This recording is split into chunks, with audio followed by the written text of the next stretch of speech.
My name is Richard Wood. I graduated in 1982. I know that's hard to believe because I look so young, but I owned Richard Wood Customs. I built me a shop by my house, and I just have a lot of fun building cool stuff and just doing what I want to do.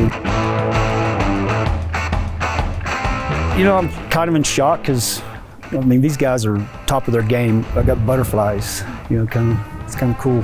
I don't want to get all mushy or anything, but I came from a very, very poor family. College wasn't in my game plan. WyoTech come to high school and recruited me out of there.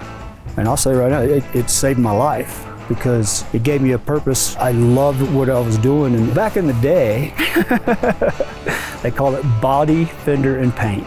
I guess they call it collision now. And then I took custom painting. I'd already kind of never did it for really a living, I just played around with it. But I never was formally taught correctly. So when I came here, man, they put me on the right path. So in 6 months is all you had to go back when I went. 18 years old when I came out of WyoTech, and I was making the same amount of money as guys that were 34 years old that have been doing it 20, 30 years. To get that jump on life, it's priceless. I owned Custom Car Crafters at 2 locations for about 36 years. I had a 30,000 square foot shop and a 12,000 square foot shop.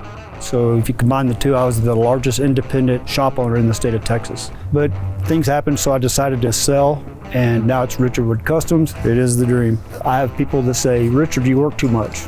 Now, what do you do for fun? This is what I do for fun, but I happen to make a living at it. I'm always at my shop, tinkering, having fun. And as long as I'm having fun doing it, I'll do it till the day I die. You have to love what you do. Be patient, and it'll all work out, because the money will be there. Once you start doing the time and the work, the money shows up. It's not going to just show up day one. People aren't going to pay you a bunch of money just to see what you can do. You got to show them what you can do. You show up to work and work hard and be patient, because a lot of them come out and they want to be an A-tech immediately. I would recommend going to a really high quality shop and work under somebody for at least 6 months. And then once you get all your tools in place and you're rocking and rolling, branch off on your own, and you'll have a good transition that way. I have WyoTech banners still in my shop. You know, I have a WyoTech shirt. When I do car shows, I have WyoTech because I'm proud of it. You know, it's something special to me.